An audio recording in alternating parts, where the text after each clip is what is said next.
නමස්කාර වේවා බුදුරුවනට සැමදා බුදු හිමි සරණ යමි. නමස්කාර වේවා දම්රුවනට සැමදා සදහම් සරණ යමි. නමස්කාර වේවා සංඝරුවනට සැමදා මහා සංඝ සරණ යමි. නමස්කාර වේවා තුනුරුවනට සැමදා තිසරණ සරණ යමි.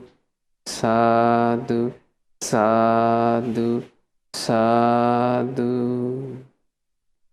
පළමු කොට ගුරු දේවෝත්තම කල්යාණ මිත්‍ර අපගේ පරම පූජනීය පින්වත් ලොකු ස්වාමින් වහන්සේට ගෞරවාදර වන්දනාව වේවා. සාදු සාදු සාදු. ගරුතර මහා සංඝරත්නයන් අවසරයි. ශ්‍රද්ධාවන්ත වාසනාවන්ත පින්වතුනේ,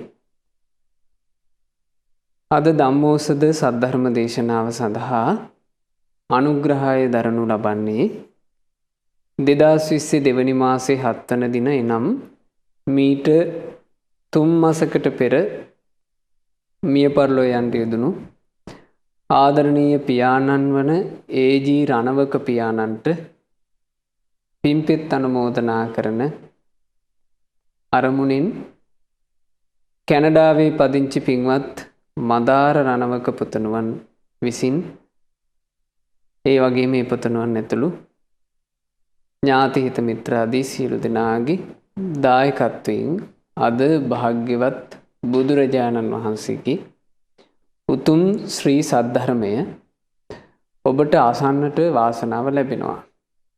භාග්‍යවත් බුදුරජාණන් වහන්සේගේ ශ්‍රී සද්ධර්මය ආසන්නට ලැබෙන අවස්ථාව බුදුරජාණන් වහන්සේ දේශනා කළේ ෂණ සම්පත්තියක් විදිහට. ෂණ සම්පත්තිය කියලා කියන්නේ මොකක්ද පින්වතුනේ? ඒට ෂණ කියලා කිව්වේ එය කලාතුරකින් ලැබෙන නිසා. ඊටාම කලාතුරකින් ඒ ලැබෙන්නේ. මොකද බුදුරජාණන් වහන්සේ පිරිනුවම් පෑවට පස්සේ භාග්‍යතුන් වහන්සේගේ ශ්‍රී දේහය ආදාහණින් අනතුරුව රහතන් වහන්සේලා ගාථාව දාලා, ඒ ගාථාවන් තිබෙනවා මහා පරිනිබ්බාන සූත්‍රයේ.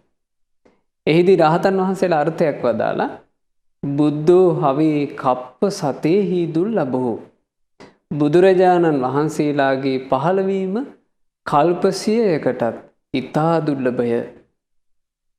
එතකොට මේ දීර්ඝ සංසාර ගමනේ බුදුවරු පහළ වෙනවා කියන කාරණාව කල්ප ගානකට දුර්ලභ එකක්.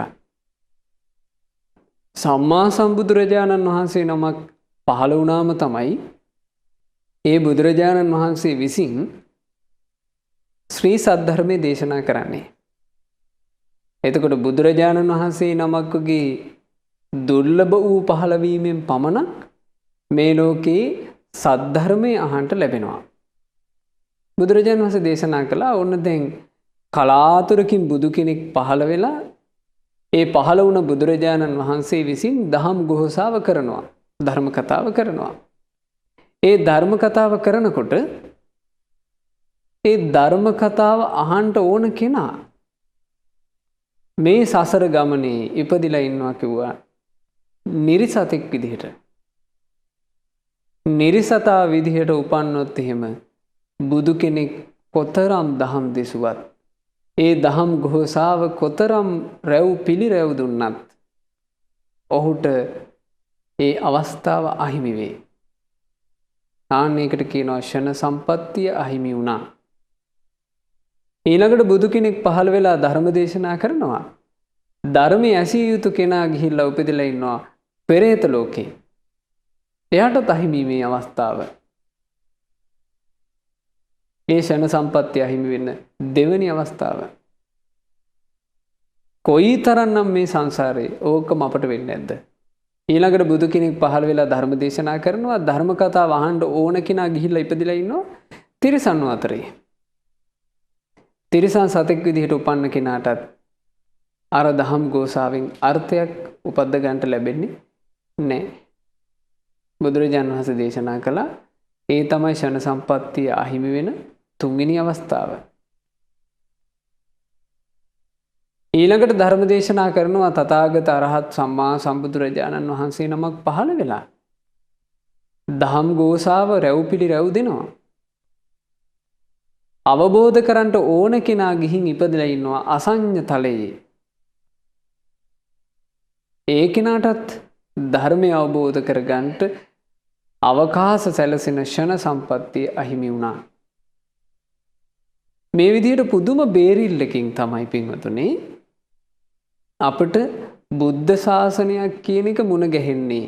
බුද්ධ ශාසනය මුණ ගැහෙන්නේ ඊටාම කලාතුරකින්. නිරයෙන් බේරිලා, තිරිසන් ලෝකෙන් බේරිලා, පෙරේත ලෝකෙකින් බේරිලා මනුස්ස ලෝකෙකට එනවා කියන එක සෙල්ලමක් නෙමෙයි. මනුස්ස ලෝකෙකට එනවා කියන එක බුදුරජාණන් වහන්සේ දවසක් දේශනා කරනවා මෙන්න මෙහෙම මහණෙනි එක්තරා පුරුෂයෙක් වියගසක් දි รา ගියපු වියගසක් මහා සාගරයට විසික් කළා. මේ මහා සාගරයට විසික් කරපු මේ වියගහ දැන් සාගරේ රළ ගෙඩි අතරට එකතු වෙලා එහි මෙහි පාවිවි යනවා. ඔය මහා සාගර පතුලේ ඉන්නවා එක ඇහැක් විතරක් පේන කැස්බෑවෙක්. ඌට එක ඇහැක් විතරක් පේන හින්දා අපි ඒ කැස්බෑවට කියනවා කන කැස්බෑවා. කානෝ කච්චපෝ කන කැස්බෑවෙක්. මේ කන කැස්බෑවා අවුරුදු 100කට වතාවක් සාගර පතුලේ ඉඳලා උඩට එනවා. උඩට ඇවිල්ලා මේ සාගර ජලයේ මත පිටට තමන්ගේ හිස දාලා අහස බලනවා අවුරුදු 100කට එක වතාවක්. අවුරුදු 100කට එක වතාවක් කන කැස්බෑවා සාගර පතුලේ ඉඳලා ජල මතු පිටට පැමිණෙද්දී අර මිනිස්සයා විසික් කරපු වියගහ වතුරේ පාවි ඇවිල්ලා හරියටම එනවා මේ වියගසේ වියසිදුර අර කන කැස්බෑවා සාගර පතුලේ ඉඳලා ඇවිල්ලා ඔළුව දාන්නේ යම් තැනකින්ද එතෙන්ටම ගානට එකතු වෙනවා අර වියසිදුර.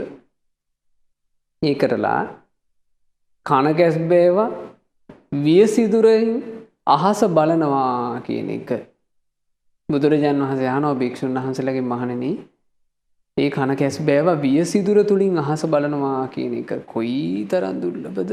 එතකොට දැන් ස්වාමීන් වහන්සේලා හිතනවා මහා සාගරය කියලා කියන්නේ පරක් තෙරක් නැති තරම් ජලස්කන්ධයක්.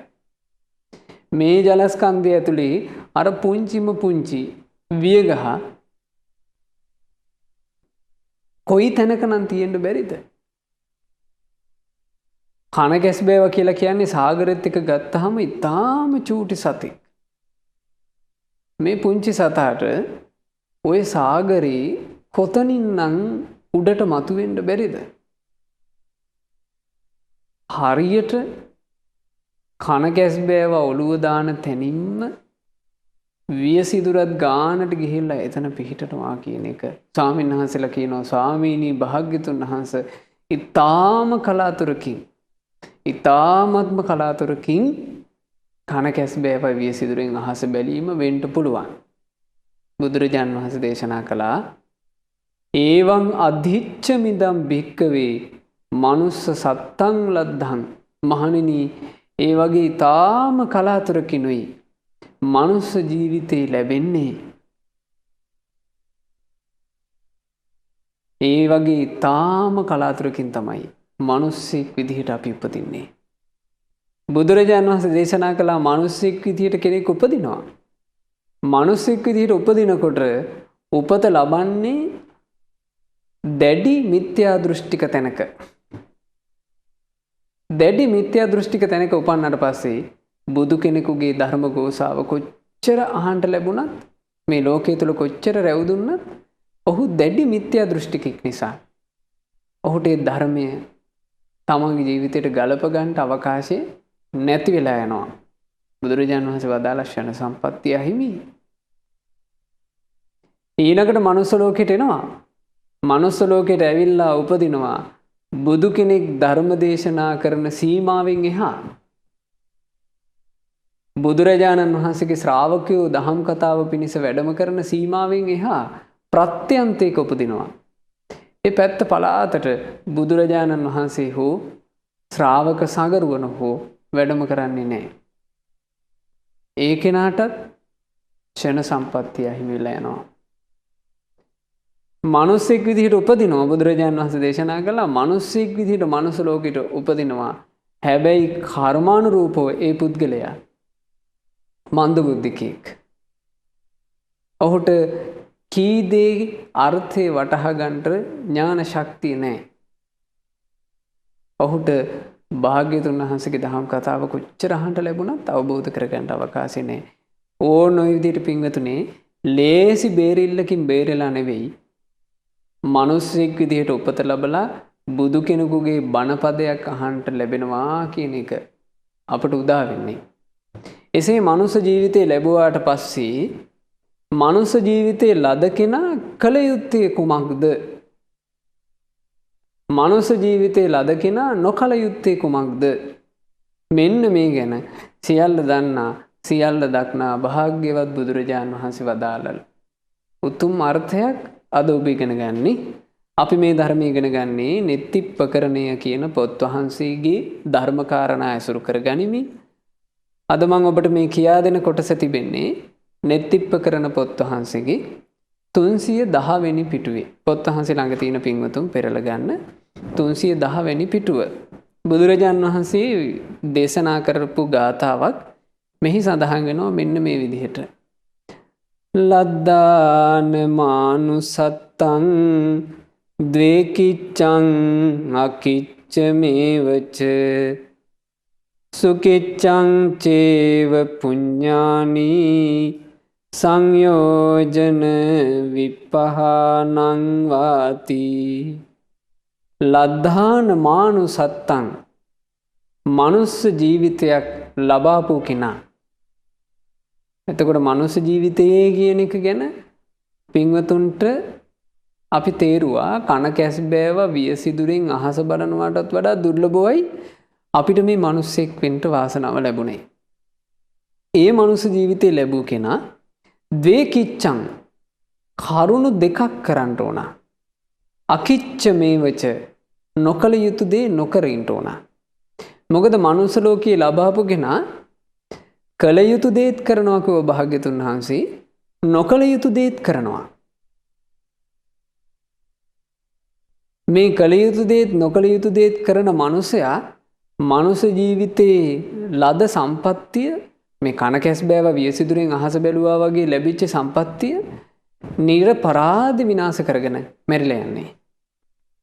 ඒ නිසා බුදුරජාණන් වහන්සේ වදාළ මනුස්ස ජීවිතේ ලැබූ කෙනා ද්වේකිච්ඡං කරුණු දෙකක් කරන්න ඕන. මොනවද ඒ කරුණු දෙක? සුකිච්ඡං චේව පුඤ්ඤානි හොදට පින් කරගත යුත්තේය. මේ කාගේ අනුශාසනාවද පින්වතුනේ? සියල්ල දන්නා සියල්ල දක්නා බුදුරජාණන් වහන්සේගේ අනුශාසනාව. සුකිච්ඡං චේව පුඤ්ඤානි හොදට පින් කරගත යුත්තේය. සංයෝජන විපහානං වා කෙලස් බන්ධනයෝ ප්‍රහාණය කළ යුත්තේය. මනුස්ස ජීවිතයේ ලද කෙනා ඒ මනුස්ස ජීවිතයේ ඇතුලේ කරගත යුතු දෙය බුදුරජාණන් වහන්සේ තාම සැකවින් මේ ගාථාවේ වදාළේ. අපිට මිනිස්සු විදිහට කරන්න තියෙන පින්වතුනේ ওই කාරණා දෙක. හොඳට පින් කර ගන්න ඕන. ඊළඟට කෙලස් බන්ධන ප්‍රහාණය කරන්නට මහන්සි ගන්න ඕන.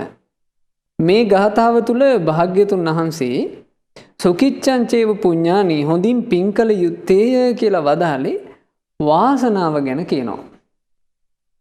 පුණ්‍ය වාසනාව ඉස්මතු කර ගැනීම ගැන තමයි බුදුරජාන් වහන්සේ හොඳට පින් කරන්න ඕන කියලා කිව්වේ. අපි මේ දේශනා මාලාව ඉගෙන ගත්තා. බුදුවරු ධර්ම දේශනා කරන විලාසය. බුදුරජාන් වහන්සේලා පින්වතුනේ ධර්මයේ දේශනා කරද්දී කෙලෙසී යාම ගැන විස්තර කරමින් ධර්ම දේශනා කරනවා. ඒවට කියනවා අපි සංකිලේශ භාගීය සූත්‍ර. ඇයි කෙලෙසී යාම බුදුරජාන් වහන්සේ දේශනා කරන්නේ? මේ සත්වයෝ මේ දුක්ඛිත වූ සංසාර ගමනින් ගැලවෙන්න බැරුව සසර ගමනේම ගිලිගිලි ඉන්නේ කෙලෙසී යන නිසා. ඔන්න මනුෂ්‍ය ජීවිතයක් ලබනවා, නොකල යුතු දෙයක් කරනවා, ආයෙ කෙලෙසිලා වැටෙනවා දුක් සහිත සසරට. සෙල්ලමක් නෙමෙයි මේක. මනුස්සෙක් විදියට උපත ලබනවා බොහොම කලාතුරකින්. මනුස්සෙක් විදියට උපන්න කෙනා කෙලෙසී යාමට අදාළ දෙයක් කරගන්නවා. ඒ කරගෙන ගිහිල්ලා ආයේ දුක්ඛිත වූ නිරය, පෙරේත ලෝකේ, තිරිසන් අපාය කියන මේ දුක් සහිත දුගතියට වැටිලා ආයේ මනුස්ස ජීවිතයක් කවදානම් කන කැස් බෑව වියසිතුරෙන් අහස බලනවා වගේ දුර්ලභ ජීවිතයක් ආයේ කවදානම් ලබන්නටද? එයා විනාශ වෙනවා. ඒ නිසා තමයි බුදුරජාන් වහන්සේලා කෙලෙසී යාම ගැන විග්‍රහ කරන්නේ. කෙලෙසී යාම ගැන විග්‍රහ කරනකොට ඥානයේ තියෙන මිනිස්සුෙකුට බේර ගන්න පුළුවන් තමන්ව මම නම් මගේ ජීවිතේ කෙලෙසෙන්න දෙන්නේ නැහැ කියලා. ඒ කෙලෙසී යාම ගැන බුදු කෙනෙක් දේශනා කරන දේශනාව තුළ බුදුරජාණන් වහන්සේ මොකද්ද කෙලෙසී යාම විදිහට විස්තර කරන්නේ? කෙලෙසී යාම විදිහට භාග්‍යතුන් වහන්සේ දේශනා කරනවා කියනවා මෙන්න මේ කාරණා. සත්වයා කෙලෙසී යන්නේ, කෙලෙසී යන්න හේතු වෙන්නේ දන්පෙන් ආදී නොදී ඉඳීම නිසා, මසුරුකමින් ඉඳීම නිසා කෙලෙසී යනවා. ආන්ගේ කෙලෙසී යම බුදුරජුන් විස්තර කරනවා. දුස්සීලකම නිසා කෙලෙසී යනවා. ඒ කෙලෙසී යාම බුදුරජාණන් වහන්සේ දේශනාව තුළ විස්තර කරනවා. ඊළඟට මනුස්සයා මේ මනුස්ස ජීවිතේ ලබාපු කෙනා සිත කය වචනයෙන් පව් කරනවා. ආන්න එතකොට එයාගේ ජීවිතේ කෙලෙසී යනවා. ඒ කෙලෙසී යාම ගැන බුදුරජාණන් වහන්සේ දේශනා කරනකොට යමෙක් නුවණැතිනම් ඒ කෙනාට අවකාශය ලැබෙනවා තමන්ගේ ජීවිතේ කෙලෙසීමෙන් ගලව ගන්න. ඒක හරියට පිරිසුදු වීම ගැන ධර්ම දේශනා කරනකොට බුදුරජාණන් වහන්සේ ඒ ධර්ම දේශනාව අහගෙන ඉන්න කෙනා ඥානවන්තයෙක් නම් ඒ ඥානවන්තයා උත්සාහවත් වෙනවා මම මේ වැරදි ප්‍රතිපදාවකට නොවේ බසගෙන තියෙන්නේ මම මේකෙන් මගේ ජීවිතේ ගලව ගන්න ඕනා කියලා. එතකොට ඔහුට අවකාශය ලැබෙනවා කෙලෙසී යාමේ පක්ෂය මඩින්ට. නැත්තම් මොකක්ද වෙන්නේ? බුදුරජාණන් වහන්සේ දේශනා කළ මිනිස්සු අතරේ සමහරු මෙන්න මෙහෙම උපදිනවා. මහා පුණ්‍ය වාසනාවක් අරගෙන තමයි මෙහෙට එන්නේ. හොඳ ධනවත් වැදගත් පවුල්වල උපදිනවා. හොඳට කාලා ඇඳලා ඉන්නවා. හැබැයි කෙලෙසී යාමට අදාළ දේවල් තමයි ඔහු සමාදන් වෙන්නේ. දන් දෙන්නේ, මසුරුකමින් ඉන්නවා. මේ සීලයක් ගුණයක් ආරක්ෂා කරන්න මහන්සි වෙන්නේ. ගුණවතුන්ට වැඩිහිටියන්ට පුද සත්කාර කරන්න උනන්දු වෙන්නේ. ඡායක් බෝධියක් වන්දනා කරගෙන ගරු සත්කාර කළ යුතු දේ, පුද සත්කාර කළ යුතු දේ පුදලා පිනක් කරගන්න උත්සාහවත් වෙන්නේ. ඔහොම වාසය කරලා ඒ මිනිසයා අරගෙන ආවනම් යම් පුණ්‍ය සම්පත්තියක් ඒක නසාගෙන තමයි මෙහෙන් යන්නේ. එතකොට ඒ කෙනාට බුදුරජාණන් වහන්සේ දේශනා කළා එයා ආලෝකයේ ඉඳලා අන්ධකාරයට තමයි යන්නේ. එයා දියුණුවේ ඉඳලා පරිහානිය පැත්තට තමයි යන්නේ. කොයිතරම්නම් මිනිස්යන්ට පින්වතුනි මේක වෙනවද? අපි වුණත් අපේ ජීවිතය ගැන මේ බුද්ධ භාෂිතය ඉගෙනගෙන බුද්ධ භාෂිතය තුළ දැනුමක් හදාගත්තේ නැත්නම් අපි දන්නේම නැහැ අපේ ජීවිතේ මේ පරිහානිය පැත්තට ඇදෙන හැටි. එතකොට ඔබ තේරුම් ගන්න බුද්ධ දේශනාව කියවනකොට බුද්ධ දේශනාව ඉගෙන ගන්නකොට බුදුරජාණන් වහන්සේ මේ අකුසල් වල විපාක පින් නොකිරීමේ විපාක විස්තර කරන්නේ ඇයි? කෙලෙසෙන එකෙන් බේර ගන්න අදහසින්. මහා කරුණාව නිසා. මහා කාරුණික බුදුරජාණන් වහන්සේට මහා කරුණාව උපදින එක කාරණාවක් කියනවා. අයියෝ මේ ලෝක සත්‍යය දුක පැත්තට ඇදෙනවා නේද කියලා දකිනකොට තථාගතයන් වහන්සේගේ හදවතේ තථාගතු මහා කරුණං ඔක්කමති මහා කරුණාව බැස ගන්නවා. ඒ මහා කරුණාවෙන් තමයි කෙලෙසී යාම ගැන භාග්‍යතුන් වහන්සේ විස්තර කරන්නේ. ඊළඟට බුදුරජාණන් වහන්සේ විස්තර කරනවා පුණ්‍ය වාසනාව. පුණ්‍ය වාසනාව විස්තර කරන්නේ බුදුරජාණන් වහන්සේ දාන කතා. දානය ගැන වර්ණනා කරනවා. දම්පැන් පූජා කිරීමේ වටිනාකම වර්ණනා කරනවා. දම්පැන් පූජා කිරීමේ වටිනාකම වර්ණනා කරනකොට ඥානවන්ත මිනිස්සෙකුට ඒ පුණ්‍ය වාසනාව එකතු කරගන්න අවස්ථාව ලැබෙනවා. ඊළඟට භාග්‍යතුන් වහන්සේ සිල් ආරක්ෂා කිරීමේ වටිනාකම වර්ණනා කරනවා. ඥානවන්තයෙකුට සීලයක් තුල තමාව හික්මව ගන්නට ඒ හික්මවාගෙන පුණ්‍ය වාසනාව ඉස්මතු කරගන්න අවකාශය ලැබෙනවා. ඊළඟට ස්වර්ග උපත සුගති උපත ගැන බුදුරජාණන් වහන්සේ වර්ණනා කරනවා. ඒකත් බුද්ධ දේශනාව තුල තියෙන එකක්. දැන් සමහරු දෝෂාරෝපණය කරන්නේ හරියට ධර්මයේ දන්නේ නැතුව. ඔය දිව්‍ය ලෝකේ ගැන බුදුරජාණන් වහන්සේ දේශනා කළේ නෑ. දෙව්ලොව යන්න ධර්මයක් නෙවෙයි බුදුරජාණන් වහන්සේ දේශනා කළේ කියලා. නෑ. දෙව්ලොව යන්න ධර්මයක් බුදුරජාණන් වහන්සේමයි දේශනා කළේ. බුදුරජාණන් වහන්සේ දේශනා කරපු දෙව්ලොව යාමේ කතාව අයිති වෙන්නේ කොතෙන්ටද? වාසනා භාගීය ධර්මයට. පුණ්‍ය වාසනාව ගැන විස්තර කරන සූත්‍රයට. බුදුරජාණන් වහන්සේ එසේ පුණ්‍ය වාසනාව ගැන පින් කිරීම ගැන පුණ්‍ය විපාකය ගැන නොඑක ආකාරයෙන් කරුණු වර්ණනා කරනවා. මේ ගාථාව තුලත් බුදුරජාණන් වහන්සේ පුණ්‍ය වාසනාව ඉස්මතු කරනවා කියනවා. හොඳින් කරගත යුත්තේ පින් කියන වචනේ තුල. හරිද? ඊළඟට බුදුරජාණන් වහන්සේ දේශනා කළා දෙවණියට මොකද්ද කරන්න ඕන? කෙලෙස් බන්ධන ප්‍රහාණය කිරීමයි. දෙවන්න කෙලෙස් බන්ධන ප්‍රහාණය කිරීම මේක තමයි කියනවා බුදුරජාණන් වහන්සේගේ දේශනාවේ මේ ගාථාව තුල තියෙන නිබ්බේද භාගීය සූත්‍රය. නිබ්බේද භාගීය කියලා කියන්නේ අපි කලින්ම කියලා දුන්නා ඔබට. නිබ්බේද භාගීය කියලා කියන්නේ තියුණු අවබෝධය. ජීවිතය ගැන තියුණු අවබෝධයක් තියුණු වැටහීමක් ඇති වෙන කාරණාව තමයි කෙලෙස් බන්ධන ප්‍රහාණය කරන්න ඕන කියලා මෙතන වදාළේ. බුදු කෙනෙකුගේ සූත්‍ර දේශනාව තුළ නිබ්බේද භාගීය සූත්‍රය සහ අසේක භාගීය සූත්‍රය විස්තර කරන්නේ සත්‍යව සසර ගමනින් ගලව ගන්නට. නිබ්බේද භාගීය සූත්‍රය කියලා කියන්නේ ධර්මාවබෝධයේ ඇති වටිනාකම. කෙලෙස් දුරු කර ගැනීමේ ඇති වටිනාකම. චතුරාර්ය සත්‍ය බුදුරජාණන් වහන්සේ විග්‍රහ කර දේශනා කරනවා. ඒ දේශනාව තුළ සත්‍යයට අවකාශය ලැබෙනවා තියුණු අවබෝධය ඇති කරගෙන කෙලෙස් බන්ධන සිඳින්ට. ඊළඟට බුදුරජාණන් වහන්සේ අසේක භාගීය කියලා කියන්නේ අසේක කියලා කිව්වේ රහතන් වහන්සේටනේ. රහතන් වහන්සේගේ ජීවිතය ගැන දහම් කතාව කරනවා. එතකොට රහතන් වහන්සේගේ ජීවිතය ගැන ධර්ම දේශනා කරනකොට ඥානවන්තයෙකුට තෘෂ්ණාවක් හට ගන්නවා. මෙන්න මෙහෙම. අනේ ඒ රහතන් වහන්සේගේ ජීවිතේ මං උපදව ගන්නට ඇත්නම්.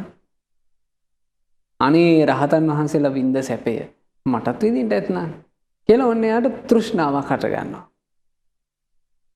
ඒ තෘෂ්ණාව තුලින්ම කියනවා වීරියවන්ත ඥානවන්ත පුරුෂයා යම් දවසක තමන්ගේ කෙලෙස් සහගත තෘෂ්ණාව නසන්නේ. බලන්නේ කියලාසන අරහත්ත්වයේ පිණිස ඇති කරගන්න කැමැත්ත නිසා තමයි කියනවා. තෘෂ්ණාව නිසා තමයි කියනවා යම් දවසක ඔහු සම්පූර්ණයෙන්ම කෙලෙස් නැසලා දාන්නේ. ඒ උදෙසා තමයි බුදු කෙනෙක් නිබ්බේද භාගීය සූත්‍රය සහ අසේක භාගීය සූත්‍රය දේශනා කරන්නේ. ඔන්න ඔය විදිහට පින්වතුනේ බුදු කෙනෙකුගේ දහම් කතාව බුදු කෙනෙකුගේ ධර්ම දේශනාව මේ මූලික කාරණා 4ක් මත පිහිටලා තියෙනවා. සංකිලේශ භාගීය සූත්‍රය ජීවිතේ කෙලෙසන අයුරු බුදුරජුන් දේශනා කරන්නේය. එසේ දේශනා කරන්නේ කෙලෙසී යාමෙන් ජීවිතේ වළක්වා ගැනීමටයි. වාසනා භාගීය සූත්‍රයේ බුදුරජුන් දේශනා කරන්නේය. එසේ දේශනා කරන්නේ මේ ලෝක සත්වයාට පුණ්‍ය වාසනාව ඉස්මතු කර ගැනීමටයි. නිබ්බේද භාගීය සූත්‍රයේ බුදුරජුන් දේශනා කරන්නේය. එසේ දේශනා කරන්නේ කෙලෙස් බන්ධනයන් කඩාගෙන යන්ට තීක්ෂණ ප්‍රඥාව ඇති කර ගැනීමටයි. අසේක භාගීය සූත්‍රයේ බුදුරජුන් දේශනා කරන්නේය. මේ සියලු කෙලෙස් බන්ධනයන්ගෙන් නිදහස් වූ උතුම් අරහත්වයේ හිත පිහිටුවන්ටයි බුදුරජාණන් වහන්සේ එසේ ධර්ම දේශනා කරන්නේ. බලන්න මේ ඊළඟ ගාථාවේ තියෙනවා පුඤ්ඤානි කරිත්වාන සග්ගා සග්ගං වජන්ති කත පුඤ්ඤා. හොඳට පින් කරගත්ත කෙනා ඒ කරගත්ත පින් බලයෙන් සුගතියෙන් සුගතියටම ගිහිල්ලා ආරක්ෂා වෙනවා. හොඳට පින් කරගත්තොත් කෙනෙක් සුගතියෙන් සුගතියට ගිහිල්ලා ආරක්ෂා වෙනවා. මේ බලන්න එක අවස්ථාවක අපේ සක්දෙව් රජුරවන්ට එක දිව්‍ය අප්සරාවක් හම්බ වුණා. ඒ දිව්‍ය අප්සරාවකින් සක්දෙවිඳු අහනවා පින්වත් අප්සරාවී තී රන් පියස්සකින් වසා ඇති රන් නැවකට නැගලයි ඉන්නේ. ඒ රන් නෞකාවේ ඉඳලා තී මේ ලස්සන පොකුණට බහිනවා. අතින් පියුම් නෙලනවා. තීට ලැබිලා තියෙනවා හරි මනස්කාන්ත ලස්සන ශරීරයක්. තීට එබඳු ශරීර වර්ණයකුත් ආනුභාවයකුත් බැබලීමකුත් ලැබුණේ කවර පිනකින්ද? සිතෙන් කැමතිවන යම් කිසි භෝග සම්පත් ඇද්ද ඔබ හිතනකොට මෙව උපදිනවා. අප විසින් අසන මේ ප්‍රශ්නයට දේවතාවි අපිට උත්තර දෙන්න මේ වගේ නැනවතුම් ප්‍රශංසා කරන සැපවත් වූ පුණ්‍ය ඵල ලැබුණේ තී කරගත්ත මොන පිනකින්ද? ආන් එහෙම ඇහුවා සක්දෙවිඳු. එතකොට සක්දෙවිඳුට මේ දේවතාවි උත්තර දෙනවා. ඔව් අද්ධානං පටිපන්නහං දිස්වා තූපං මනෝරමං. දේවේන්ද්‍රය මං එදා දුර ගමනක් යමින් හිටියේ. ඒ දුර ගමන යමින් ඉද්දි දෙවිය මන් දැක්කා නොමයි ස්තූපයක්. ඒක කාශ්‍යප බුදුරජාණන් වහන්සේ උදෙසා කරවපු ස්තූපේ. තත්ත චිත්තම් පසාදේසින්. අනේ ඒ සෑය දකින්නකොටම මගේ හිත පෑදුනා නොවේ. කස්ස පස්ස යසස්සිනෝ. කාශ්‍යප බුදුරජාණන් වහන්සේ ගැනම මගේ හිත පිහිටියා කිව්වා. අර මහා ස්තූපේ දකිද්දී ඇයට මතක් වුණේ කවුද? කාශ්‍යප බුදුරජාණන් වහන්සේව සිහි වුණා. එතකොට මේක කාශ්‍යප බුද්ධ ශාසනය පින් කරගෙන දෙව්ලොව ගියපු දේවතාවියගේ කතාවක්. ඇය දුර ගමනක් යමින් ඉද්දී ඇයට දැක ගන්න ලැබුණා සෑරජානන් වහන්සේ. සෑය දැකපු ගමන් මතක් වුණේ මොකද්ද? සෑය දුටු ගමන් මතක් වුණා කාශ්‍යප බුදුරජාණන් වහන්සේව. ආන්න බලන්න මේ සෑය බෝධිය හැදිල්ලේ තියෙන ආනුභාවේ. දැන් ඔන්න මේ 16 වෙනිදා අපගේ අඟුලිමාල මහා ස්තූප රාජයන් වහන්සේට කොත් පැළඳවීමේ පින්කම තිබුණා. එතකොට කොත් පළඳවලා දැන් මේ වෙනකොට සෑරජානන් වහන්සේ තාම ආනුභාව සම්පන්නව වැඩ ඉන්නවා. සෑරජානන් වහන්සේගේ කොත් පැළඳවීමේ මේ ඡායාරූප ආදීන් පින්වතුන්ලාට දැක බලා ගන්න ලැබෙන්න ඇති. ඉදිරියේදී දැක බලා ගන්න ලැබේ. ඒ දකින්නකොට පින්වතුනේ අපේ හිතේ සන්තෝෂයක් උපදමින් ಗುಣ මතක් වෙන්නේ කාගේද? අඟුලිමාල මහරහතන් වහන්සේගේ ගුණ කඳ මතක් වෙනවා. ඒ තුලින් උපදින්නේ විශාල පුණ්‍ය සම්පත්තිය. බලන්න අර දේවතාවියට සෑය දකින්නකොට හිත පැහැදුනා. හිත පැහැදිලා මේ දේවතාවි කියනවා පදුම පුප්පේහි පූජේසින් සක්‍ර දේවේන්ද්‍රය මම මගේ අතින්ම නෙළුම් මල් පූජා කළා සෑයට. තස්සේව කම්මස්ස පලං විපාකෝ ඒතා දිසං කතපුඤ්ඤා ලබන්ති.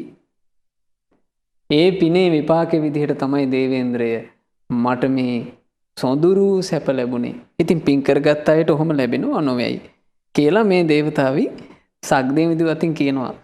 ඒ නිසා බුදු කෙනෙක් දහම් කතාව දේශනා කරනකොට මේ පුණ්‍ය වාසනාව ගැන ඒ බඳු අය පුණ්‍ය වාසනාව ගැන සිත් පහදවාගෙන හොඳින් පින්කොට සුගතිය උපදිනවා කියනවා.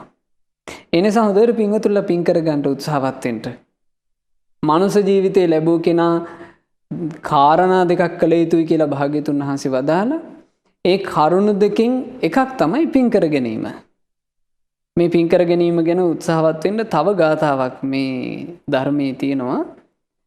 අපිචාපි පංසු තූපේසු උද්දිස්ස කතේසු දස බලදරහණං තත්තපි කාරං කତ୍වා සග්ගේසු නරා පමෝදන්ති. මේ හරිම වටිනා අර්ථයක්. දස බලධාරී බුදුවරයන් වහන්සේලා උදෙසා උන්වහන්සේලාගේ ධාතු තැන්පත් කොට කරන ලද මැටි ස්තූපයන්ට නමුත් පූජා සත්කාර කළ මිනිස්සු දෙව්ලොව ඉපදී සතුටු වෙති. බලන්නේ අර්ථය.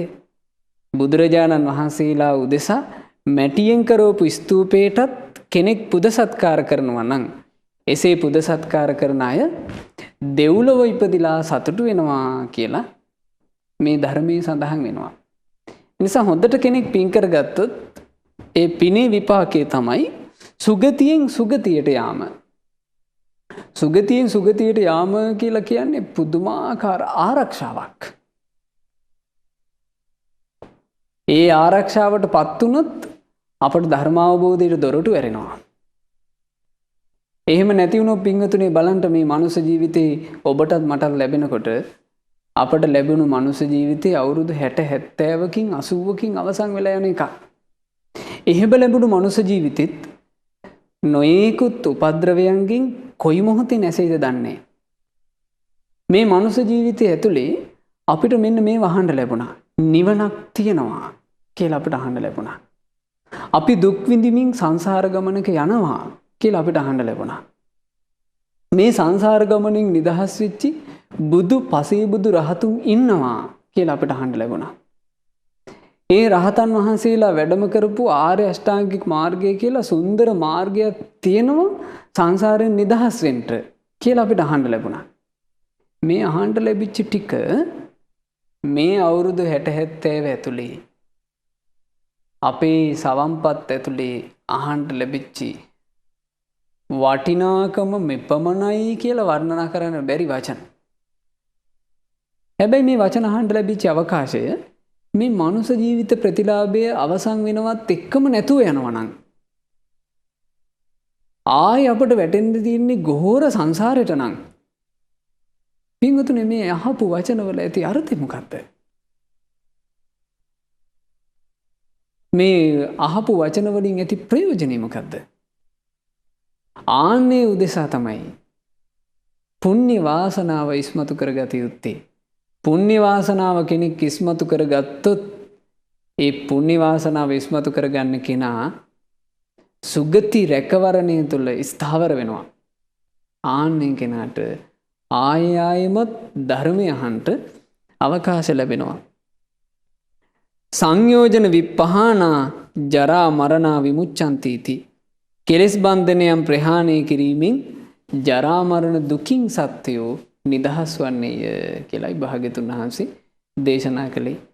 ඒ නිසා පින්වතුනි බුදුවරු ධර්ම දේශනා කරන විදිහ අපි අඳුනාගෙන තිබ්බේ නැත්තම් මේ දේශනා තුළින් අපිත් සමහර විට ඔය ගරහන කාණ්ඩවලට අහු වෙලා අපේ කුසල් මුල් වනස ගන්නවා. මේ සංසාර ගමනේ බොහෝ කාලයක් අපි මේ තරම් දීර්ඝ කාලයක් ආවේ පෘථග්ජන භූමිය තුල. පෘථග්ජන භූමිය තුල ගමන් කරන මේ සසර ගමන ඊටාම දීර්ඝයි.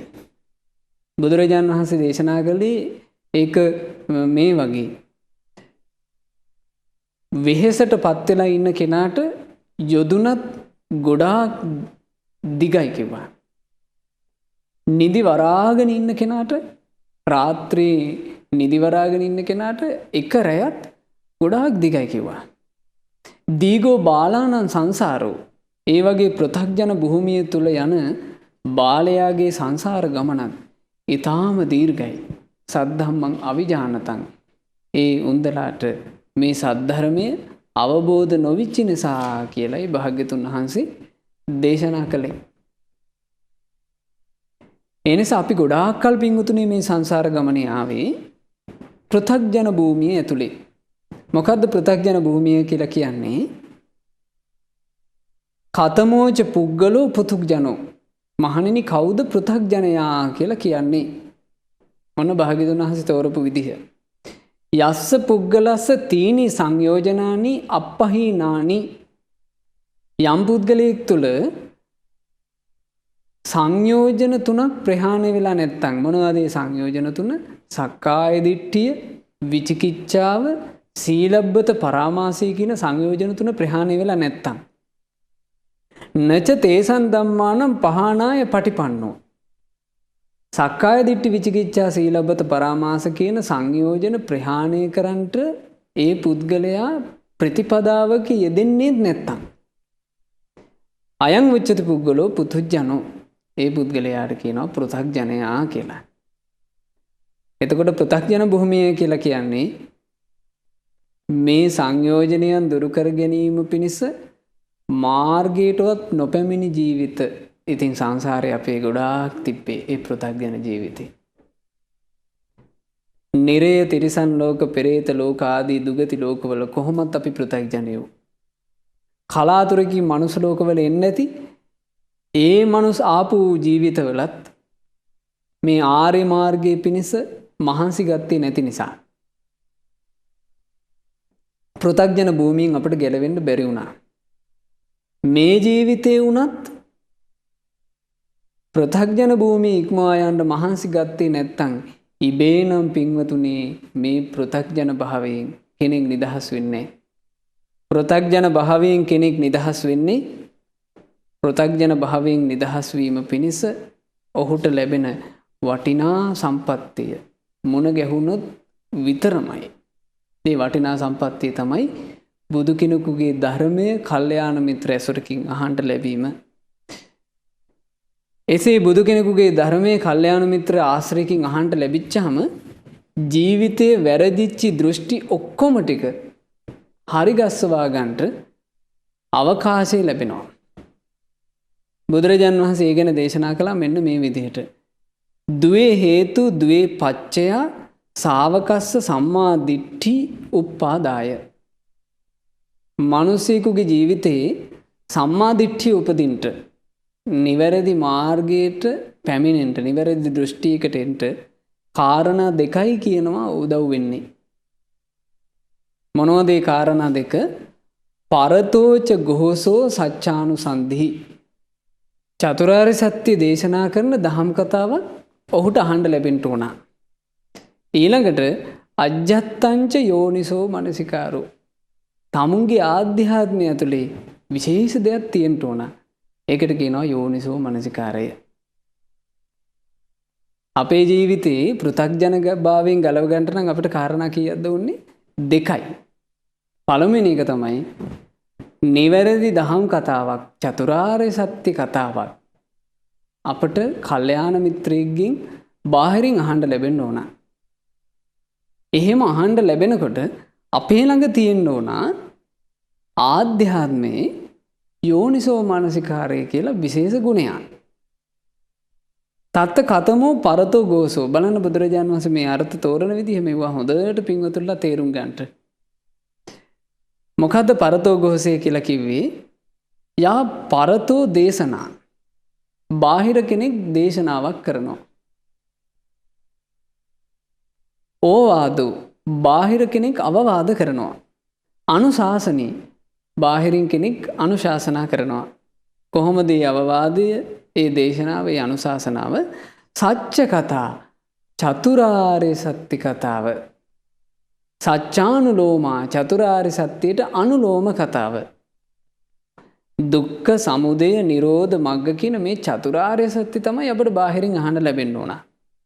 ඉමේසං චතුන්නං සච්චානං යා දේශනා මේ චතුරාර්ය සත්‍ය ධර්මයේ යම් කෙනෙක් දේශනා කරනවද සන්දස්සන ඒ චතුරාර්ය සත්‍ය මේ ඉස්මතු කරවනවද විවරණ විභජන උත්තානී කිරියා පකාසනා විවරණය කරනවද බෙදා දක්වනවද ඉස්මතු කරලා පෙන්නනවද ප්‍රකාශ කරනවද මෙන්න මේකට කියනවා සච්චානුලෝමෝ ගෝසෝ චතුරාර්ය සත්‍යයට අනුලෝම වූ දහම් ගෝසාව කියලා.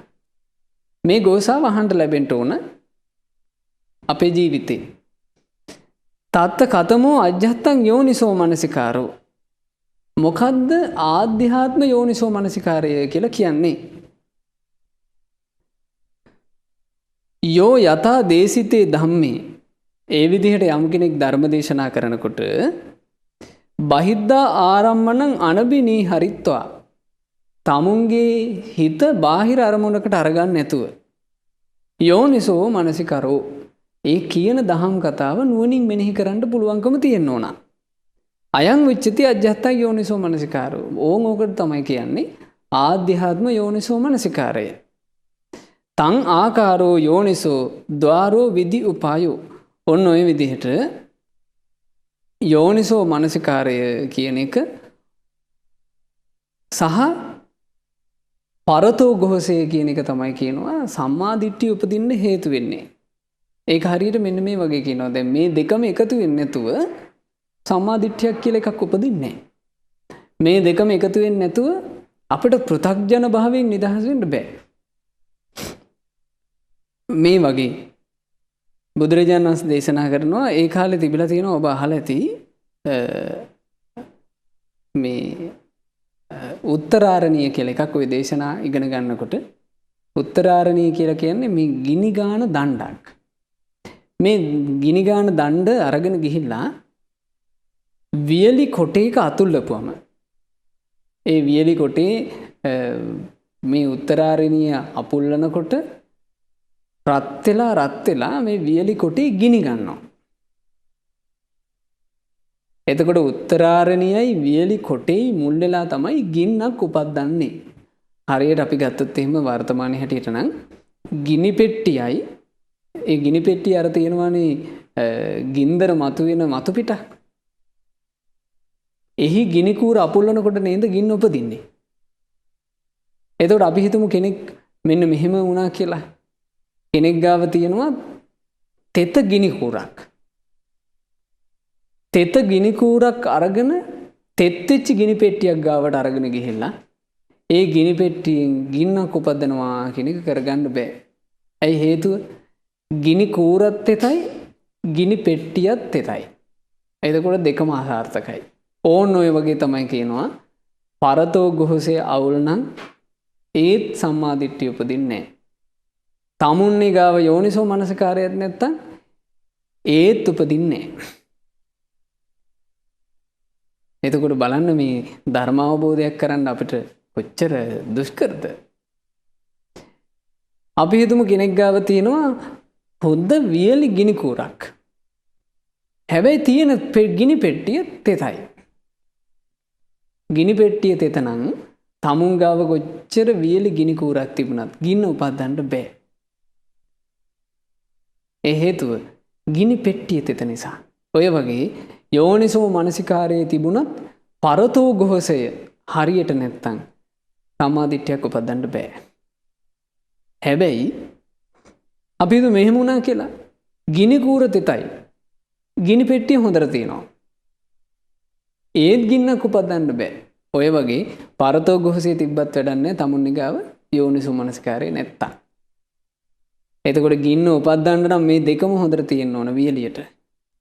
ආන්නේ විදිහමයි යම් කෙනෙක් ගාව මේ හොඳට යෝනිසෝ මනසිකාරයක් තියෙනවා නම් පරතෝ ගෝසයත් හොඳට චතුරාර්ය සත්‍ය කතාවත් අහන්න ලැබෙනවා නම් ආන්නේ ඒ කෙනාට සම්මා දිට්ඨිය උපදින්න පාර ලැබෙනවා.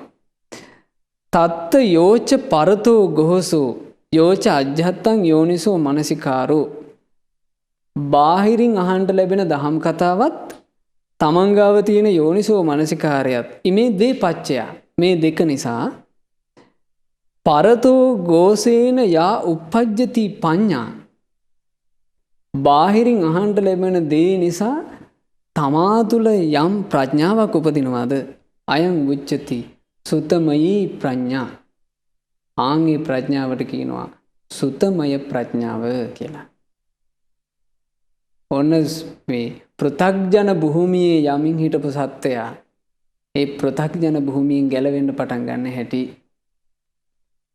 එතකොට පෘථග්ජන භූමියෙන් ගැලවෙන්න නම් හොඳ කල්යාණ මිත්‍රයෙක් හම්බ වෙලා ඒ කල්යාණ මිත්‍රයාගෙන් පැහැදිලි දහම් කතාවක් අහන්න ලැබෙන්න ඕන. තමුංගාවත් ඥානෙ තියෙන්න ඕන.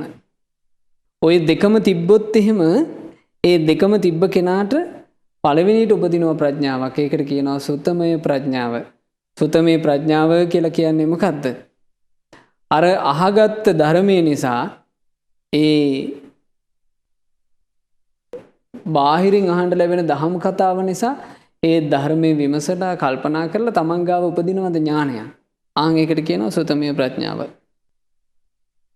යා අජ්ජත්තං යෝනිසෝ මනසිකාරේන උප්පජ්ජති පඤ්ඤා ඒ ලැබිච්ච ප්‍රඥාව දැන් බාහිරින් අහපු දහම් කතාව නිසා තමන් තුළ උපන්නනේ ප්‍රඥාවක්.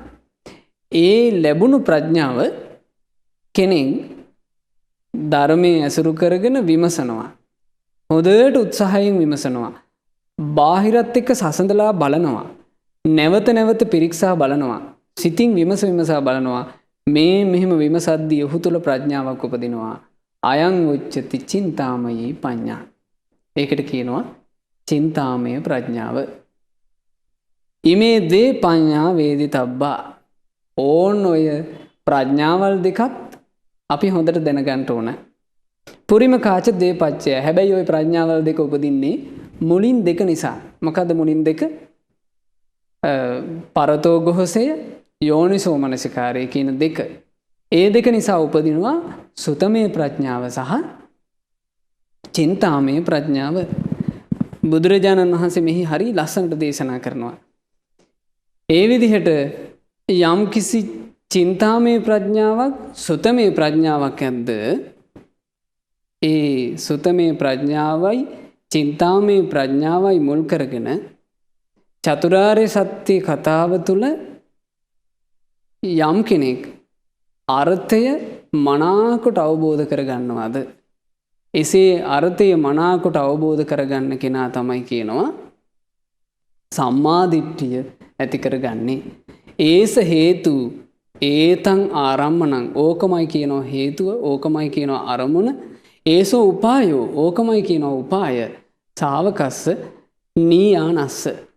මේ ශාවකයාට සංසාර ගමනින් එතර වීමේ මාර්ගයට බැසගන්ට ඕකමයි තියෙනවා උපාය.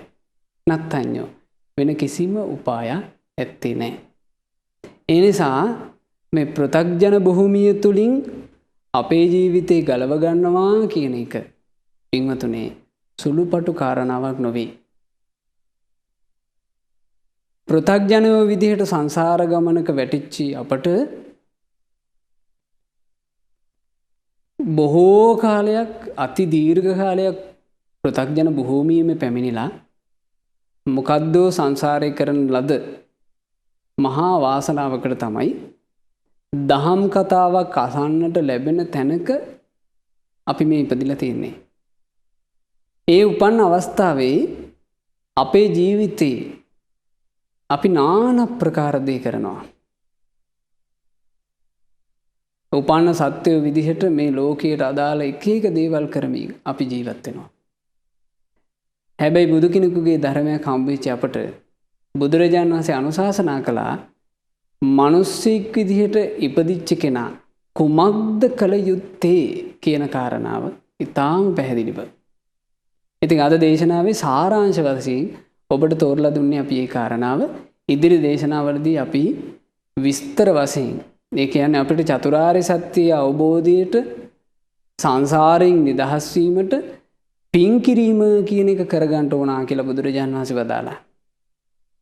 ඒ පින් කිරීම කොහොමද චතුරාර්ය සත්‍ය අවබෝධයට උපකාර වෙන්නේ කියන කාරණේ අපි ඉදිරි වැඩසටහන් වලදී මේ පොත් වහන්සේ ඇසුරු කරගෙන ඉතාම පැහැදිලිව ඔබට තෝරලා දෙනවා.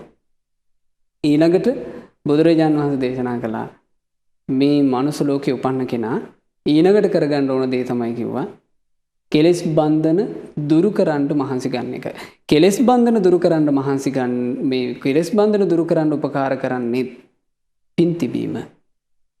එය එසේ වෙන්නේ කොහොමද කියන කාරණාවත් අපිට ඉතිරි වැඩසටහන් වලදී ඉගෙන ගන්න වාසනාව ලැබේ. ඒ නිසා මනුස්ස ජීවිතයක් ලැබුව අය විදිහට බුද්ධ ශාසනයක් මුණ ගැහුණු අය විදිහට බුදුරජාණන් වහන්සේගේ අනුශාසනාව හොඳින් සිහි කරමින් පින්වතුන්ලා හැමදෙනාම උත්සාහවත් වෙන්න. හොඳට සුඛිච්ඡං චේව පුඤ්ඤානි හොඳට පින් කරගන්න. ඊළඟට බුදුරජුන්ගේ ධර්මය අසමින් කෙලෙස් බන්ධන දුරු කරන උතුම් ආර්ය මාර්ගය අනුගමනය කරන්නට වෙහෙසෙන්න. අප හැමදෙනාට චතුරාර්ය සත්‍ය ධර්මය අවබෝධ කරගන්නට මේ අසන ලද ධර්ම කාරණාත් හේතු උපකාරක ධර්මයන්ම වෙත්වා. සාදු සාදු සාදු. මෙවැනි වටිනා ධර්මදේශනා නැරඹීමට ශ්‍රද්ධා YouTube චැනලය සබ්ස්ක්‍රයිබ් කර සීනුව ලකුණ ඔබන්න.